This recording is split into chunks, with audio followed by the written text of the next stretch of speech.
السلام عليكم ورحمة الله.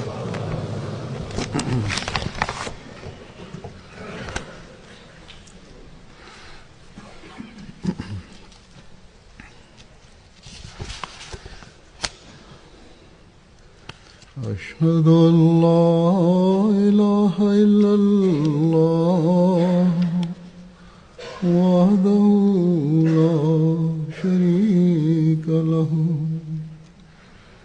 وأشهد أن محمدا عبده ورسوله أما بعد فأعوذ بالله من الشيطان الرجيم بسم الله الرحمن الرحيم الحمد لله رب العالمين الرحمن الرحيم مالك يوم الدين إياك نعبد وإياك نستعين اهدنا الصراط المستقيم صراط الذين أنعمت عليهم غير المغضوب عليهم ولا الضالين.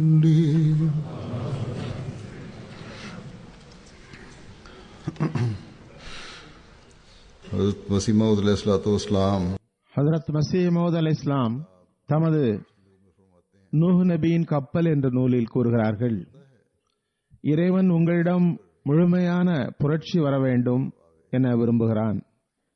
மேலும் உங்களிடம் ஒரு மரணத்தை கேட்கின்றான். அதற்கு பிறகு அவன் உங்களை உயிர்ப்பிப்பான். கூறுகின்றார்கள், நீங்கள் ஒருவருக்கொருவர் விரைவில் சமாதானம் செய்து கொள்ளுங்கள். உங்கள் சகோதரர்களின் பாவங்களை மன்னியுங்கள். ஏனென்றால் தமது சகோதரருடன் சமாதானத்தை மேற்கொள்வதை விரும்பாத மனிதர் விஷமியாவார். அவர் துண்டிக்கப்படுவார். ஏனென்றால் அவர் பிரிவினையை ஏற்படுத்துகிறார். கூறுகிறார்கள், நீங்கள் உங்கள் மன உணர்வுகளை எல்லா கோணத்திலும் விட்டுவிடுங்கள். ஒருவருக்கொருவர் கோபத்தை விட்டுவிடுங்கள். நீங்கள் மன்னிக்கப்படுவதற்காக உண்மையாளர்களாக இருந்து பொய்யர்களைப் போன்று பணிவை மேற்கொள்ளுங்கள். கூறுகின்றார்கள், மன உணர்வின் இறுக்கத்தை விட்டுவிடுங்கள். நீங்கள் எந்த வாசலில் அழைக்கப்படுகின்றீர்களோ அதில் ஒரு மன இறுக்கமும் பிடிவாதமும் கொண்ட மனிதன் நுழைய முடியாது. உங்களில் அதிகம் கண்ணியத்திற்குரியவர் அதிகம் தமது சகோதரரின் பாவத்தை மன்னிப்பவரேயாவார். இந்த மேற்கோளை பல்வேறு சொற்பொழிவுகளிலும் தர்சுகளிலும் பெரும்பாலும் ஜமாத் மக்களிடம் எடுத்து வைக்கப்படுகிறது. உண்மையாளராக இருந்து பொய்யரை போன்று பணிவை மேற்கொள்ளுங்கள் என்ற சொற்றொடரை பெரும்பாலான அகமதிகள் பல்வேறு நேரங்களில் எடுத்து வைக்கின்றனர். இன்னும் சொல்வதாயின் பரஸ்பர விவகாரங்களின் நிழற்படத்தை எடுத்து வைக்கும் போது கூறுகின்றனர், நாங்கள் மேற்கண்டவாறு நடந்து கொண்டோம். ஆனால் மறுதரப்பு அந்நிலையிலும் கூட அநீதியான நடைமுறையை கடைபிடித்தது. கடந்த ஹுத்பாவில் நான் கஸா மற்றும் சண்டை சச்சரவுகள் வழக்குகள் சம்பந்தமாக சில விஷயங்களை கூறினேன். ஹஜ்ரத் மஸீஹ் மவ்ஊத் அலைஹிஸ்ஸலாமுடைய இந்த சொற்களை அன்னார் தமது போதனையில் இணைத்துள்ளார்கள். இது அன்னார் தம்மை ஏற்றுக்கொண்டவர்களிடம் கொண்ட எதிர்பார்ப்பும் உள்ளத்து வேதனையின் வெளிப்பாடும் ஆகும். மனிதன் நூஹ் நபியின் கப்பல் என்ற நூலில் உள்ள இனிய போதனைகளை முழுமையாக படித்தார் என்றால் நடுநடுங்கி போய்விடுகின்றார். நான் ஏற்கனவே கூறியது போன்று இந்த சில வார்த்தைகளை நாம் மீண்டும் மீண்டும் நமக்கு முன் எடுத்து வைக்கின்றோம். எனினும் நம்மில் பலர் எவ்வாறு இருக்கின்றார்கள் என்றால், மன்னிப்பதற்கும் சமாதானத்திற்காக நீட்டப்பட்ட கையை ஏற்றுக்கொள்ளவும் தயாராக இருப்பதில்லை.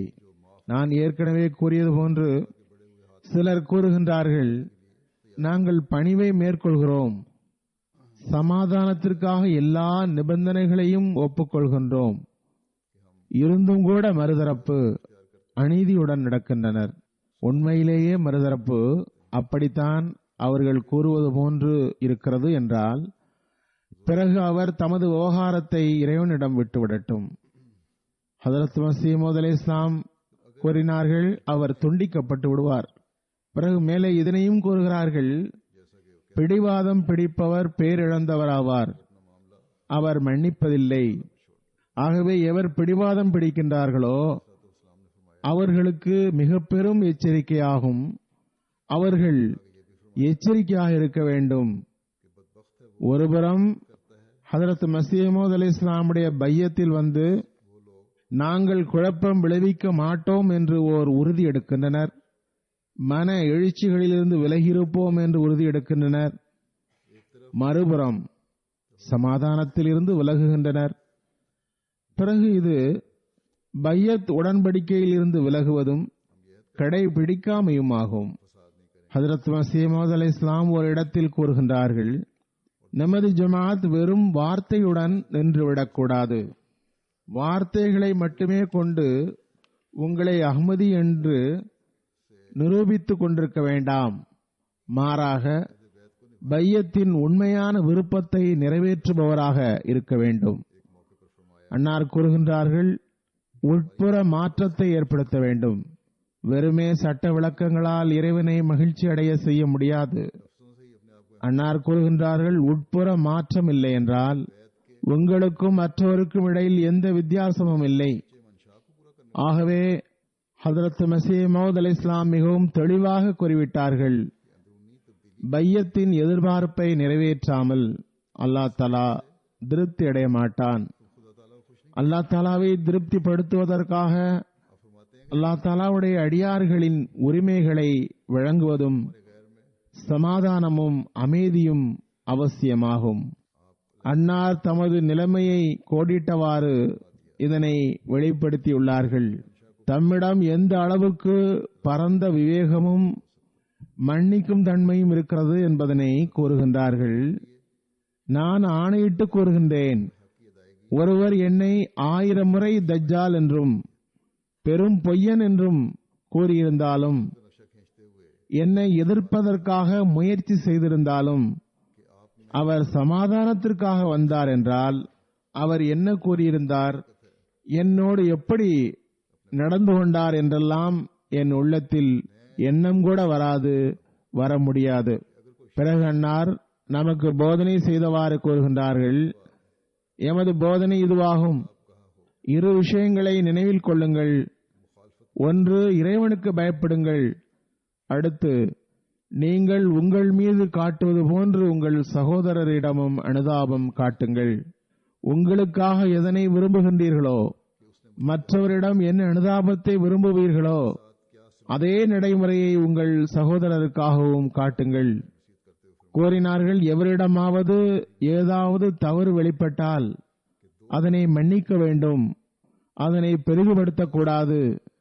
காழ்ப்புணர்ச்சியையும் பகைமையையும் காட்டுவதற்காக அதனை ஆக்கக்கூடாது. ஆகவே நாம் எப்போதும் இதனை நினைவில் கொள்ள வேண்டும். இக்கால உலகில் எல்லா பக்கமும் குழப்ப நிலையே தொடர்கிறது. நாம் நம்மை ஹதரத் மஸீஹ் மவ்ஊத் அலைஹிஸ்ஸலாமுடைய பையத்தின் கீழ் வந்ததன் மூலம் ஒரு கோட்டைக்குள் வந்துவிட்டதாக கருதுகின்றோம். அல்லாஹ் தஆலா உலகில் பொதுவாக காணப்படுகிற குழப்பங்களிலிருந்து பாதுகாத்து வைத்திருப்பதற்காக அல்லாஹ் தஆலாவுக்கு நன்றி செலுத்துகின்றோம். உண்மையில் நாம் எப்போது பாதுகாப்பாக இருக்க முடியும் என்றால், எப்போதும் நாம் இந்த உணர்வுடன் இருக்க வேண்டும். நாம் நமது அனுமதிக்கப்பட்ட விவகாரங்களிலும் மற்றவரின் விவகாரங்களிலும் உட்படும் போது மென்மையை கடைபிடிக்க வேண்டும். சமாதானத்திற்கு அடிப்படையை போட வேண்டும். அதுவன்றி நமது பேச்சுக்கள் என்ற அளவில் நின்றுவிடும். நாம் ஹஜரத் மஸீஹ் மவ்ஊத் அலைஹிஸ்ஸலாமுடைய ஜமாத்தில் சேர்ந்து பயனடைந்துள்ளோம் என்ற நமது வாதம் என்ற அளவில் நின்றுவிடும். அது நமது வாதமாக இருக்கலாமே ஒழிய உண்மை இல்லை. உயர் நல்லொழுக்கத்தின் ஒவ்வொரு ஒழுக்கமும் நம்மிடம் தமது பொலிவை காட்டும் போதுதான் நாம் பயனடைந்தவராக இருப்போம். படைப்பினங்களிடம் அனுதாபமும் சமாதானமும் எத்தகைய நல்லொழுக்கமெனில் அதனை மேற்கொள்வதற்கு ஹஜரத் மஸீஹ் மவ்ஊத் அலைஹிஸ்ஸலாம் மீண்டும் மீண்டும் போதித்துள்ளார்கள். ஆகவே ஒவ்வொரு அஹ்மதியும் இதனை மிகவும் கவனம் செலுத்தி பார்க்க வேண்டும். அன்னாரின் இன்னும் சில மேற்கோள்களை மீண்டும் மீண்டும் தமது பல்வேறு நூல்களிலும் தமது மல்ஃபூசாத்திலும் குறிப்பிடுகின்றார்கள். ஹதீஸில் வருகிறது, ஹஜரத் நபிகள் நாயகம் ஸல்லல்லாஹு அலைஹி வஸல்லம் கூறினார்கள், பலசாலி என்பவர் மற்றவரை வீழ்த்துபவர் அல்ல, அசல் பலசாலி கோபத்தின் போது தம்மை கட்டுப்படுத்திக் கொள்பவரே ஆவார். ஆகவே இது ஒரு நம்பிக்கையாளரின் அடையாளமாகும். அதுபோன்ற உயர் நல்லொழுக்கத்தை வெளிப்படுத்த வேண்டும். கோபத்தின் நிலையில் தம்மை கட்டுப்படுத்த வேண்டும். ஒரு காஃபிர் ஒருபோதும் இதன்படி அமல் செய்ய முடியாது. மாறாக அவருக்கு இது மிகவும் வியப்புக்குரிய விஷயமாகும்.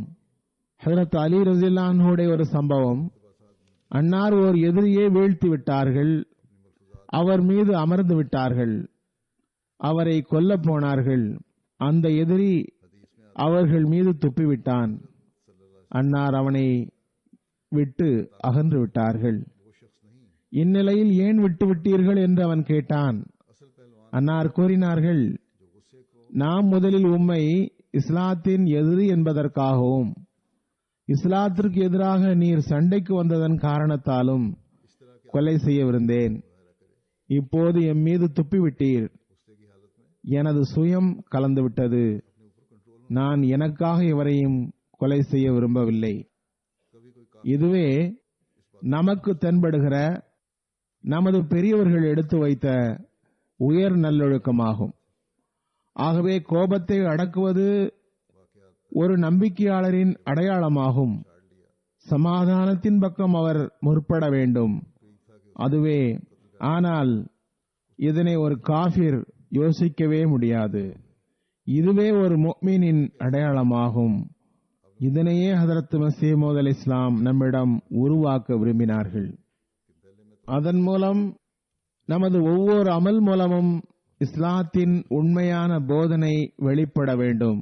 மன்னிப்பு மற்றும் கண்டும் காணாமை, சமாதானம் ஆகிய போதனைகள் வெளிப்பட வேண்டும். இந்த வகையில் ஒரு சபையில் ஹஜரத் மஸீஹ் மவ்ஊத் அலைஹிஸ்ஸலாம் கூறுகின்றார்கள், அது இந்த ஹதீஸின் விளக்க உரையாகவும் உள்ளது. நமது ஜமாத்தில் குத்துச்சண்டை போடுபவர்கள் மற்றும் பலசாலிகளை உருவாக்குவது நமது நோக்கமன்று. பெரும் பலசாலிகள் நமக்கு வேண்டாம். கூறினார்கள், நமது ஜமாத்திற்கு எத்தகைய சக்தி படைத்தவர்கள் தேவை என்றால் அவர்கள் நல்லொழுக்கத்தில் நல்ல மாற்றத்தை ஏற்படுத்த முயற்சிப்பவராக இருக்க வேண்டும். தமது நல்லொழுக்கத்தில் மாற்றம் கொண்டு வந்து உயர் நல்லொழுக்கத்திற்கு அதனை எடுத்துச் செல்பவராக இருக்க வேண்டும். யதார்த்தமான விஷயம் என்னவென்றால், பலசாலி என்பவர் மலையை அதன் இடத்திலிருந்து அகற்றுபவர் இல்லை, இல்லவே இல்லை. உண்மையான வீரர் என்பவர் நல்லொழுக்க மாற்றத்தை தம்மிடம் கொண்டு வர சக்தி படைத்தவரே ஆவார். அவர் தம்மை தாம் கட்டுப்படுத்தக்கூடியவராகவும் நல்லொழுக்கத்தை கொண்டு வருபவராகவும் இருக்க வேண்டும் கூறினார்கள். ஆகவே நினைவில் கொள்ளுங்கள், உங்கள் தைரியத்தையும் வீரத்தையும் நல்லொழுக்கத்தை மேம்படுத்துவதற்காக செலவழியுங்கள். ஏனெனில் அதுவே உண்மையான சக்தியும் துணிவும் ஆகும். ஆகவே இது நமது நோக்கமாக இருக்க வேண்டும். பிறகு ஓரிடத்தில் ஒரு சபையில் ஹஜரத் மஸீஹ் மவ்ஊத் அலைஹிஸ்ஸலாம் கூறினார்கள், ஒவ்வொருவரும் தமது தீய பழக்கங்களை விட்டுவிட்டு நல்ல பழக்கங்களை கைக்கொள்கிறார். அவரை பொறுத்தவரை அதுவே ஒரு கராமத், அற்புதம் என்று நான் கருதுகிறேன். மாற்றத்தை ஏற்படுத்துவதும் நல்லொழுக்கங்களை பெறுவதும் ஒவ்வொருவருக்கும் கராமத்தாகும். பையத்தில் வந்து என்ன கராமத்து உங்களிடம் ஏற்பட்டது என்று மக்கள் கூறுகின்றனர். அவர்கள் நல்லொழுக்கத்தை கைக்கொண்டு தீய பழக்கங்களை விட்டுவிட்டனர். அதுவே ஒரு கராமத்தாகும். கூறுகின்றார்கள், உதாரணமாக மிகவும் கடுமையான இயல்பும் கோபமும் கொண்டவர் இந்த தீய ஒழுக்கத்தை விட்டுவிட்டார். சகிப்புத்தன்மையையும் மன்னிப்பையும் கடைபிடிக்கிறார். அல்லது கரிமித்தனத்தை விட்டுவிட்டு வள்ளன்மையை மேற்கொள்கிறார். பொறாமைக்கு பதில் அனுதாபத்தை மேற்கொள்கிறார் எனில் சந்தேகமின்றி அது கராமத்தாகும். நல்லொழுக்கத்தை கடைபிடித்து தீயொழுக்கத்தை விட்டுவிட்டார். கோபத்தை கைவிட்டார். பணிவு மற்றும் சகிப்புத்தன்மையின் வழக்கத்தை உருவாக்கினார். கருமித்தனத்தை விட்டார். வள்ளன்மையை பெற்றார். பொறாமையை விடுத்து மற்றவர் மீது அனுதாப உணர்வை வைத்துக் கொண்டார். இவற்றை அவர் செய்கிறார் என்றால் அதுவே கராமத்தாகும். உங்களிடம் ஒரு புரட்சி உருவாகியுள்ளது. கூறுகின்றார்கள், அதுபோன்று தன்னலம் சுயநலத்தை விட்டுவிட்டு பணிவையும் அடக்கத்தையும் மேற்கொள்கின்றார் என்றால் அந்த அடக்கமே ஒரு கராமத்தாகும்.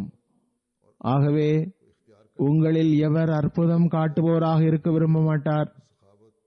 ஒவ்வொருவரும் அவ்வாறு இருக்க விரும்புகிறார் என்று நான் அறிவேன். ஆகவே இது ஒரு நிலையான மற்றும் உயிருள்ள கராமத்தாகும். இந்த புரட்சியையே உங்களுக்குள் உருவாக்க வேண்டும். தீய ஒழுக்கங்களை விட்டுவிட்டு நல்லொழுக்கங்களை மேற்கொள்ளுங்கள். கூறினார்கள், மனிதன் நல்லொழுக்க நிலையை சரி செய்யட்டும். ஏனென்றால் அது எத்தகைய கராமத் என்றால் அதன் தாக்கம் ஒருபோதும் வீணாகாது. மாறாக அதன் பலன் நீண்ட தூரத்தை சென்றடைகிறது. முஃமின் என்பவர் படைப்பு மற்றும் படைப்பவன் இருவரின் பார்வையிலும் அற்புதம் நிகழ்த்துபவராக இருக்க வேண்டும்.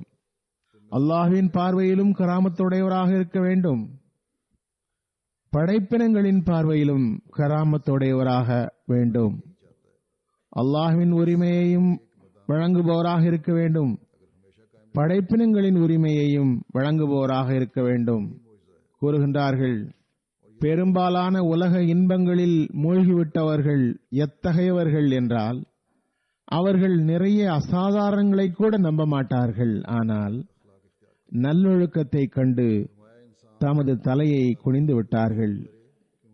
பெரும் பெரும் குற்றவாளிகள், பெரும் தீயவர்கள், பெரும் பெரும் உல்லாச பிரியர்கள் அடையாளங்களை பார்த்து கூட தமது நிலைகளை மாற்றவில்லை. ஆனால் நல்லொழுக்க நிலை கண்டு தலைகுனிந்தார்கள், ஏற்றுக்கொண்டார்கள். ஏற்றுக்கொள்வதை தவிர அவர்களுக்கு வேறு வழி இருக்கவில்லை.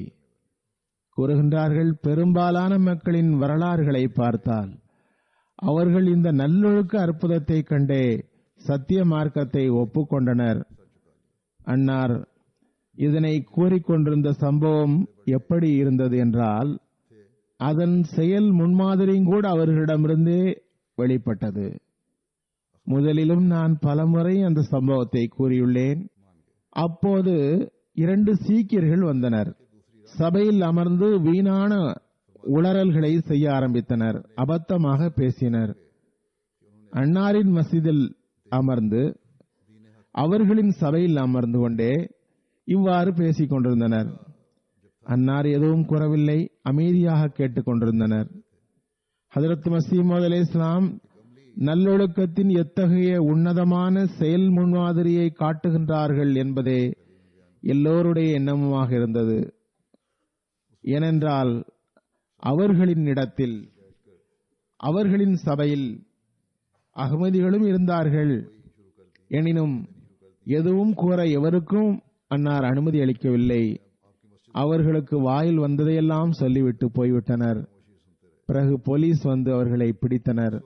இதுவே அன்னாரின் உயர் நல்லொழுக்கமாகும். தம்மை ஏற்றுக்கொண்டவர்களின் முன் அன்னார் அவ்வொழுக்கத்தை எடுத்து வைத்தார்கள்.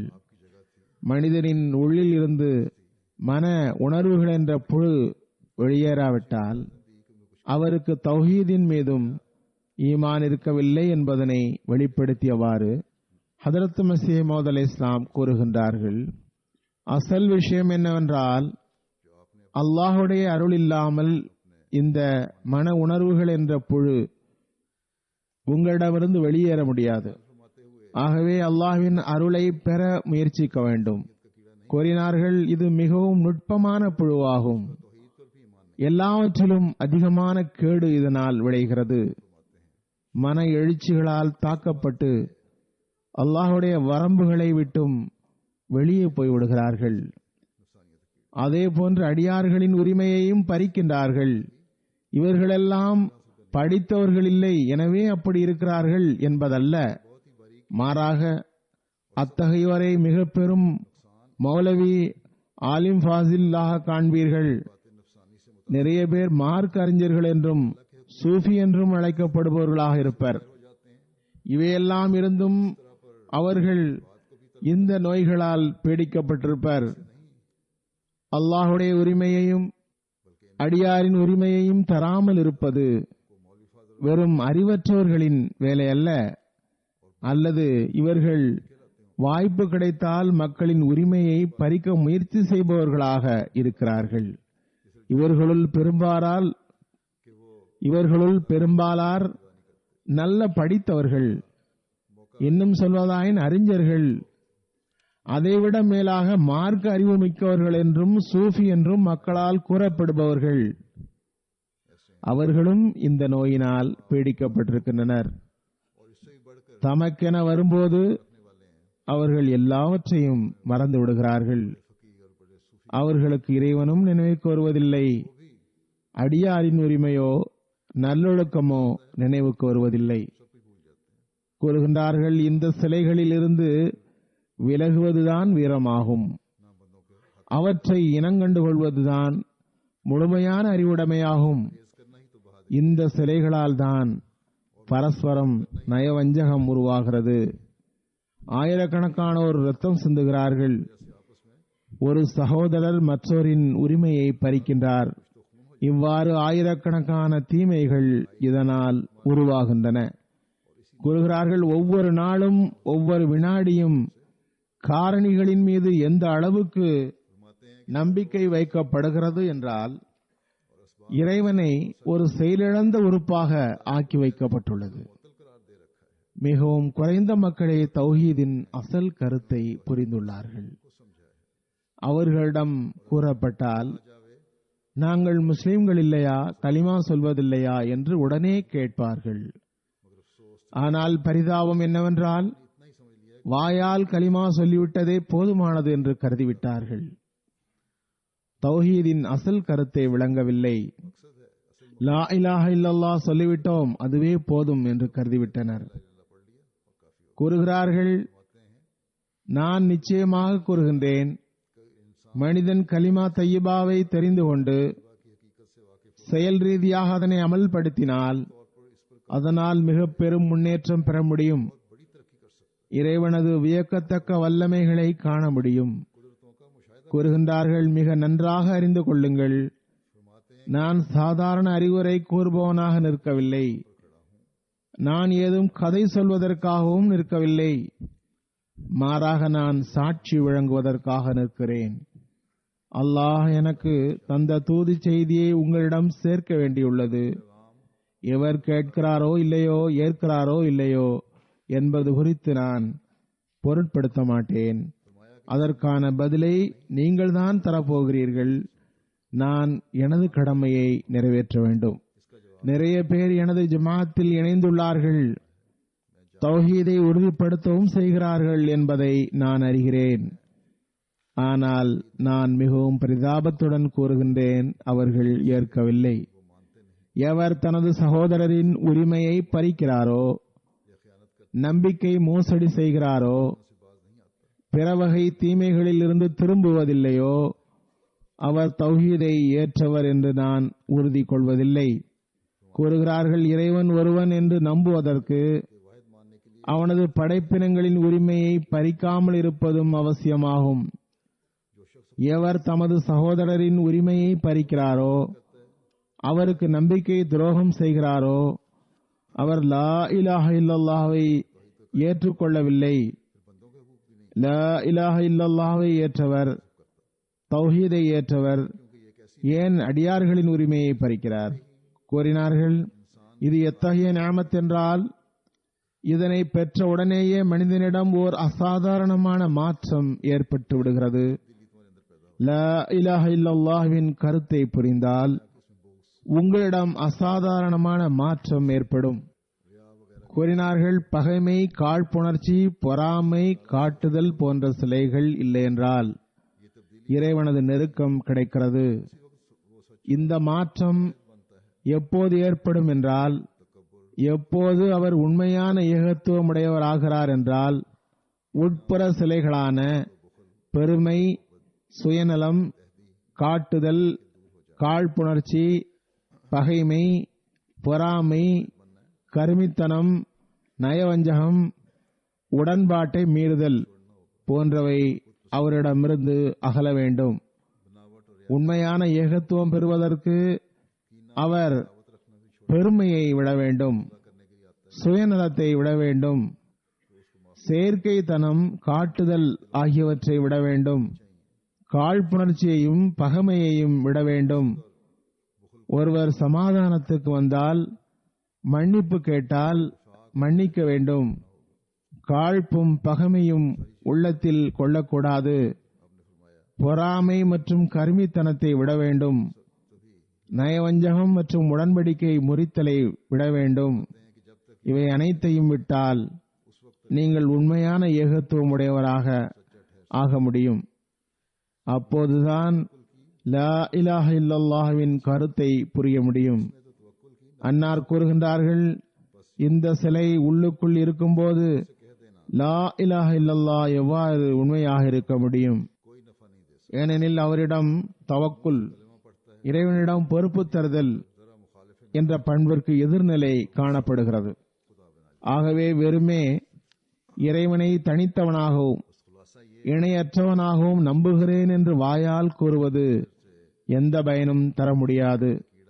அவர் வாயால் கலிமா சொன்னார், அவரது இயல்புக்கு மாற்றமாக ஏதாவது ஒன்று நடந்துவிட்டால் பிறகு கோபத்தை இறைவனாக்கிவிட்டார்.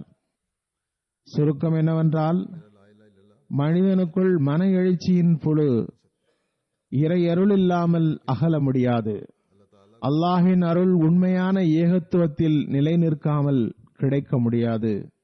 வெறும் லா இலாஹ இல்லல்லாஹ்வால், அதை வாயினால் சொல்வதால் ஏகத்துவம் உடையவராகிவிட முடியாது.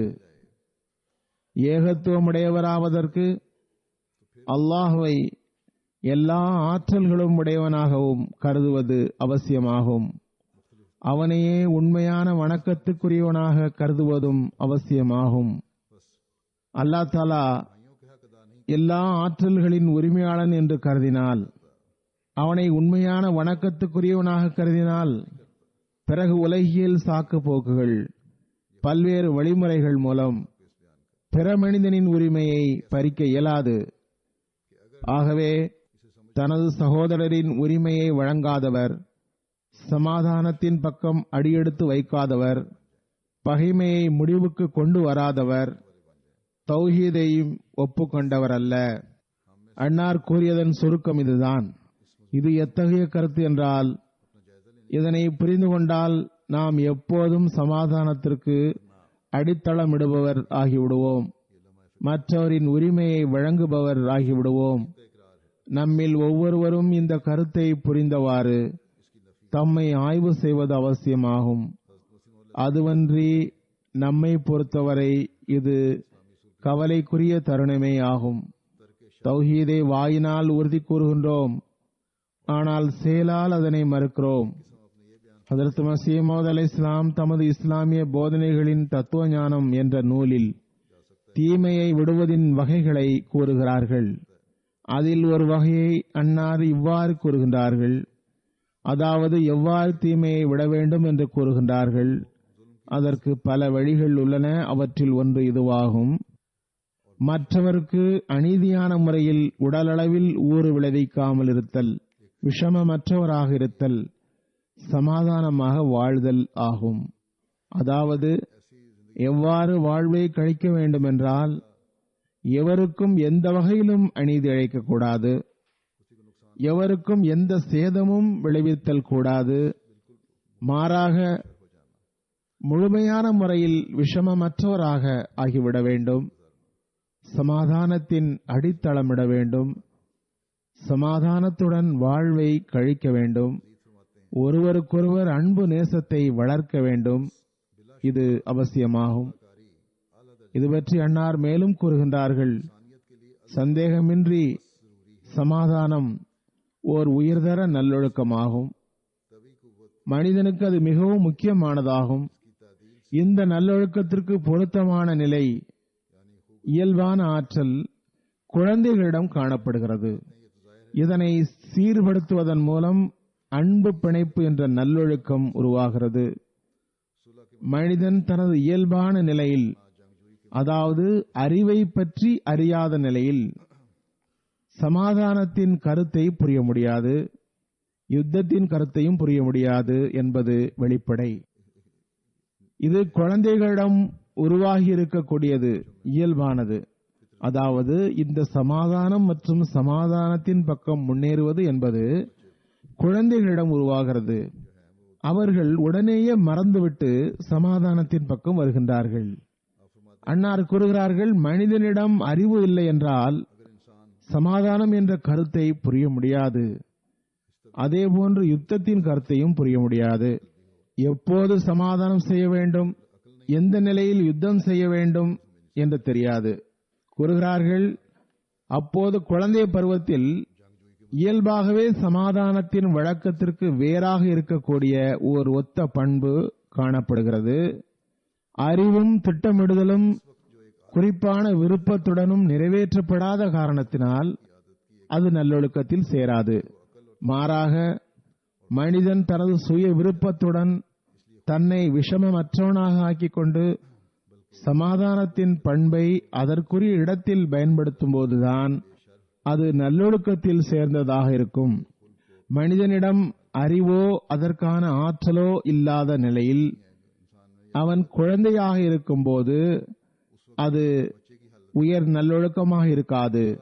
எல்லா நிலைமைகளையும் ஆய்வு செய்து மனிதன் தாமே விரும்பி முயற்சித்து சமாதானத்திற்கு அடித்தளமிட்டு அதனை அதற்குரிய இடத்தில் பயன்படுத்தும் போதுதான் அது நல்லொழுக்கமாக இருக்கும். அல்லது சில வேளைகளில் நாட்டில் அல்லது சமுதாயத்தில் விரும்பாத நிலையிலும் யுத்தத்தின் சூழ்நிலையும் உருவாகிவிடுகிறது. அப்போது அதற்காக முடிவு செய்கிறார்கள் என்றால் அதுவும் நீதிக்கு அப்பாற்பட்டதல்ல, அறிவுக்கு விலகி அல்ல. மாறாக இடம் சூழ்நிலைக்கு ஏற்ப சிந்தித்து அந்த முடிவு எடுக்கப்படுகிறது. சமாதானத்தின் அடித்தளமும் சரியான இடத்தில் அமைக்கப்பட வேண்டும், சரியான சந்தர்ப்பத்தில் இருக்க வேண்டும். அப்போது அதுதான் ஓர் உயரிய நல்லொழுக்கமாகும். கூறுகின்றார்கள், மனிதன் தன்னை விருப்பத்துடன் தன்னை எந்த விஷமமும் அற்றவனாக சமாதானத்தினை அதற்குரிய இடத்தில் பயன்படுத்த வேண்டும். பொருத்தமற்ற இடத்தில் பயன்படுத்துவதை விட்டு விலகி இருக்க வேண்டும். அல்லாஹ் தஆலா இவ்வாறு போதிக்கின்றான், வாஸ்லிஹு ஸாத்த பைனக்கும், உங்களுக்கிடையில் சமாதானத்தை உருவாக்குங்கள். வஸ்ஸுலுஹு கைர், சமாதானம் எவ்வாறு இருப்பினும் சிறந்தது. வைஞ்சனஹு லிஸ்ஸல்மி ஃபைன் அஹ்லஹா, அவர் சமாதானத்திற்காக குனிந்தால் நீங்களும் சமாதானத்துக்காக குனியுங்கள். எதிரிகள் சமாதானத்துக்காக இணங்கி வந்தால் அல்லது மறுதரப்பு சமாதானத்துக்கு திரும்பினால் பிறகு சமாதானம் செய்யுங்கள். வைஞ்சனஹு லிஸ்ஸல்மி ஃபைன் அஹ்லஹா. அல்லாஹ் தஆலா கூறுகின்றான், இபாதுர் ரஹ்மான் அல்லஸீன யம்ஷூன ஃபில் அர்தி ஹௌனா, ரஹ்மானின் அடியார்கள் பூமியில் பணிவுடனும் அடக்கத்துடனும் நடக்கின்றனர். அல்லாஹ் தஆலா கூறுகின்றான், வைஸா மர்ரு பில் லக்வி மர்ரு கிராமா, வீணானவற்றின் அருகே கடந்து சென்றால் அவர்கள் கண்ணியத்துடன் கடந்து சென்று விடுகிறார்கள். பிறகு அன்னார் வசனத்தை இவ்வாறு மேற்கோள் காட்டியுள்ளார்கள். இத்ஃபா பில்லத்தி ஹி அஹ்ஸனு ஃபைஸல்லஸி பைனக வ பைனஹு அதாவத்துன் கஅன்னஹு வலியுன் ஹமீம். மிக சிறந்ததை கொண்டு தற்காப்பு செய்யுங்கள். இதனால் எவருக்கு உம்முடன் பகைமை உள்ளதோ அவர் அவ்வாறு அழகிய முறையில் நடந்து கொள்வதன் மூலம் உற்ற நண்பராகி விடுவார். அன்னார் கூறுகின்றார்கள், ஒருவருக்கொருவர் சமாதானத்தை கடைபிடியுங்கள். சமாதானத்தில் நன்மை உள்ளது. சமாதானத்தின் பக்கம் குனிந்தால் நீங்களும் குனிந்து விடுங்கள். இறைவனது நல்லடியார்கள் பூமியில் சமாதானத்துடன் செல்கின்றனர். ஏதாவது வீணானவற்றை எவரிடமிருந்தேனும் கேட்டால், யுத்தத்தின் வழக்கு அல்லது சண்டையின் சந்தர்ப்பம் வந்தால் கண்ணியத்துடன் கடந்து செல்வார்கள். வீணான பேச்சுக்களை கேட்டால் சண்டை உருவாகும் வாய்ப்பு இருக்கும் என்றால் பிறகு அதிலிருந்து பெரிய மனிதத்தனத்துடன் விலகி ஒரு பக்கம் சென்று விடுவார்கள். சின்ன சின்ன விஷயங்களில் சண்டையிட மாட்டார்கள். அதாவது எதுவரை அதிகமாக கஷ்டம் ஏற்படவில்லையோ அதுவரை பதிலுக்கு சண்டையிடுவதை அவர்கள் நல்லதாக கருதுவதில்லை. சமாதானத்தின் இடத்தை கண்டறிவதற்கு இதுவே வழிமுறையாகும். சின்ன சின்ன விஷயங்களையெல்லாம் கருத்தில் கொள்ளக்கூடாது, மன்னிக்க வேண்டும். லகு என்ற சொல் இந்த இடத்தில் பயன்படுத்தப்பட்டுள்ளது. தெளிவு பெறுக, அரபி மொழியில் லகு என்ற சொல்லை எந்த செயலுக்கு பயன்படுத்துவார்கள் என்றால், உதாரணமாக ஒரு மனிதர் வாயினால் தீய வார்த்தையை கூறுகிறார் அல்லது துன்பமிழைக்கும் நோக்கத்தில் கூறுகிறார், அதனால் அதிகமாக கஷ்டம் ஏற்படாமல் இருக்கிறது என்றால் அத்தகைய வீணான அதிகம் நஷ்டம் தராத கஷ்டங்களை சகித்துக் கொள்ள வேண்டும். ஒருவர் சிறிதளவாவது நஷ்டத்தை ஏற்படுத்த முயற்சி செய்தாலும் அதனை கண்டும் காணாமல் விட்டுவிடுங்கள். பெரிய மனித தன்மையுடன் செயல்படுங்கள். பிறகு அன்னார் கூறுகிறார்கள், ஒருவர் விஷமத்துடன் ஏதாவது பேசுகிறார் என்றால் நீங்கள் நல்ல முறையில் சமாதானத்துடன் அவருக்கு பதில் தாருங்கள். இவ்வாறு செய்வதால் பகைவனும் நண்பனாகி விடுவான். பிறகு அன்னார் ஒரு இடத்தில் கூறுகின்றார்கள், இந்த ஜமாத்தை ஆயத்தம் செய்ததன் நோக்கம் நாவு, காது, கண் ஒவ்வொரு உறுப்பிலும் தக்வா நிரம்ப வேண்டும். தக்வாவின் ஒளி அதன் உள்ளிலும் வெளியிலும் இருக்க வேண்டும். நல்லொழுக்கத்தின் உயரிய முன்மாதிரியாக இருக்க வேண்டும். அளவு கடந்த கோபம் முற்றிலும் கூடாது. அன்னார் கூறுகின்றார்கள், ஜமாத்தில் பெரும்பாலாரிடம் கோபம் என்னும் குறை இப்போதும் உள்ளது. சின்ன சின்ன விஷயங்களில் காழ்ப்புணர்ச்சியும் பகைமையும் உருவாகிவிடுகிறது. ஒருவருக்கொருவர் சண்டையிடத் தொடங்கிவிடுகின்றனர். அத்தகையவருக்கு ஜமாத்துடன் எந்த பங்கும் இல்லை. ஒருவர் ஏசினால் மற்றவர் அமைதியாக அவருக்கு பதில் சொல்லாமல் இருந்தால் அவருக்கு என்ன கஷ்டம் வரப்போகிறது என்று என்னால் புரிய முடியவில்லை. ஒவ்வொரு ஜமாத்தின் சீர்திருத்தமும் முதலில் நல்லொழுக்கத்தில் இருந்துதான் ஆரம்பமாகின்றது. ஆரம்பத்தில் பொறுமையில் முன்னேற வேண்டும். மிகச் சிறந்த வழியாவது ஒருவர் தவறாக பேசினால் அல்லாஹ் அவரை சீர்திருத்துவதற்காக உள்ளத்து வேதனையுடன் துஆ செய்ய வேண்டும். உள்ளத்தில் காழ்ப்புணர்ச்சியை ஒருபோதும் வளர்க்க வேண்டாம். அன்னார் கூறுகிறார்கள், உலகில் ஒரு சட்டம் இருப்பது போன்றே இறைவனுக்கும் ஒரு சட்டம் உள்ளது. உலகம் தனது சட்டத்தை விடாத போது இறைவன் மட்டும் தனது சட்டத்தை ஏன் விட வேண்டும்? ஆகவே எதுவரை மாற்றம் ஏற்படவில்லையோ அதுவரை அவனிடத்தில் உங்களுக்கு மதிப்பில்லை.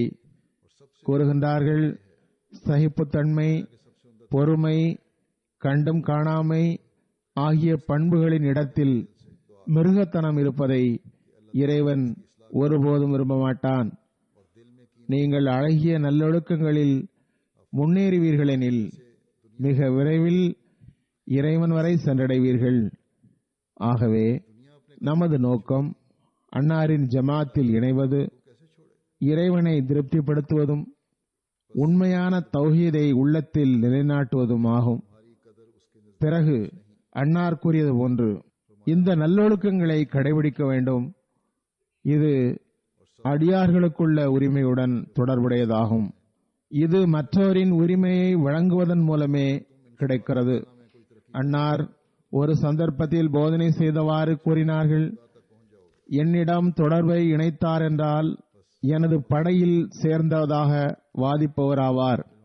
பிறகு நல்லொழுக்கத்தை கடைபிடித்தே ஆக வேண்டும். குழப்பம் கிளர்ச்சியின் நிலையை விட்டுவிட வேண்டும்.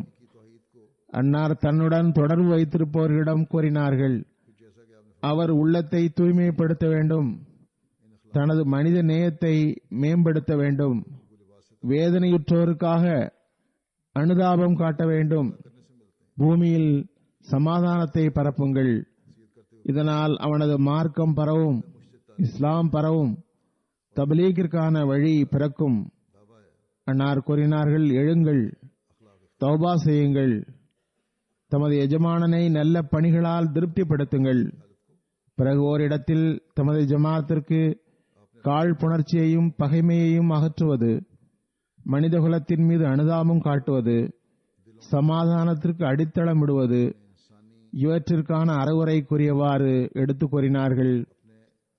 என்னை வாக்களிக்கப்பட்ட மசீஹாக ஒப்புக்கொண்டிருக்கிற என்னுடைய ஜமாத்திற்கு குறிப்பாக புரிய வைக்கின்றேன், அவர்கள் எப்போதும் தூய்மையற்ற வழக்கங்களை விட்டுவிட வேண்டும்.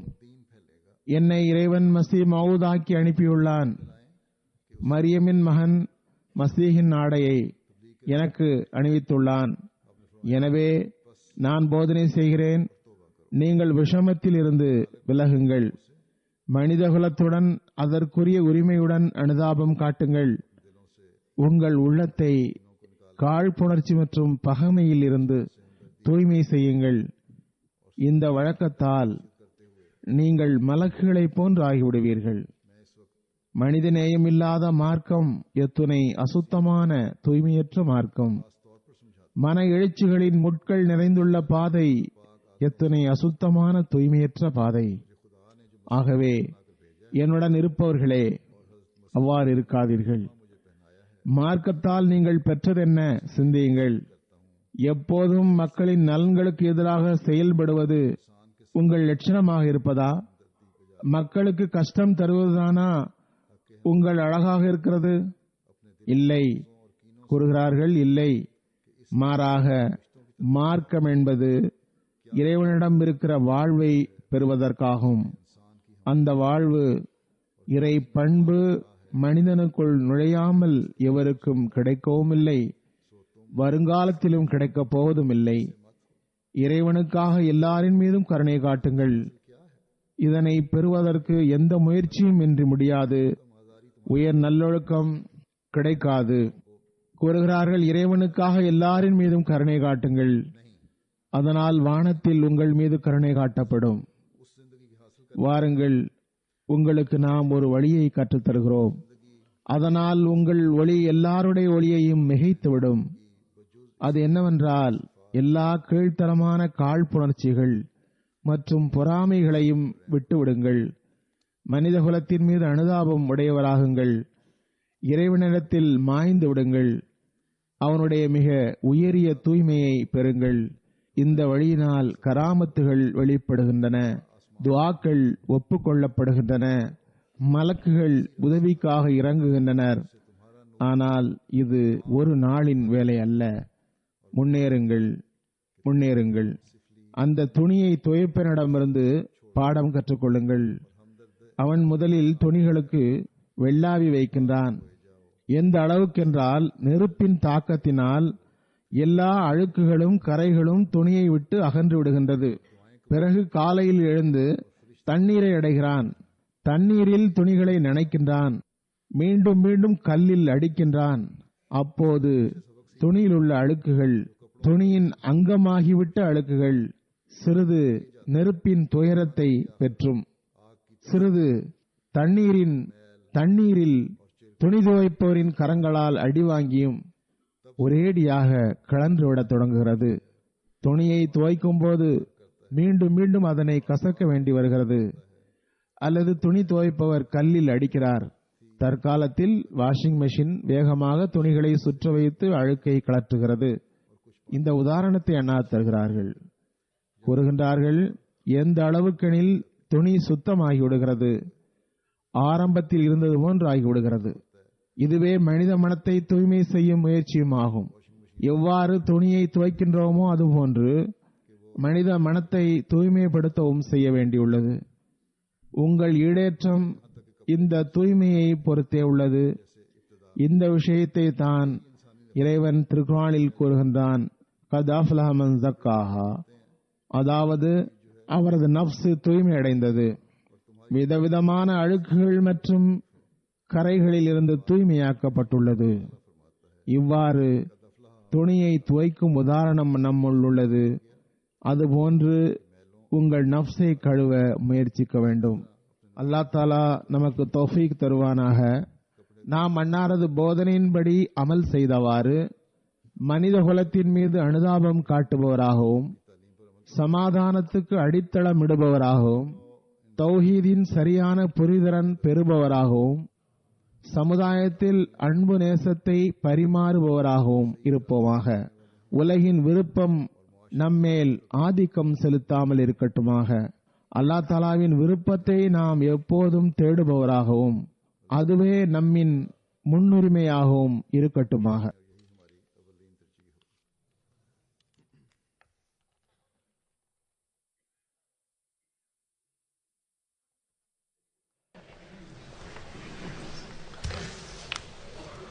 Alhamdulillah nahmaduhu wa nasta'inuhu wa nastaghfiruhu wa nu'minu bihi wa natawakkalu alayhi wa na'udhu billahi min shururi anfusina wa min sayyiati a'malina. من يهده الله فلا مضل له ومن يضلل فلا هادي له ونشهد أن لا إله إلا الله ونشهد أن محمدا عبده ورسوله. عباد الله رحمكم الله إن الله يأمر بالعدل والإحسان وإيتاء ذي القربى وينهى عن الفحشاء والمنكر والبغي يعظكم لعلكم تذكرون. اذكروا الله يذكركم وادعوه يستجب لكم ولذكر الله أكبر.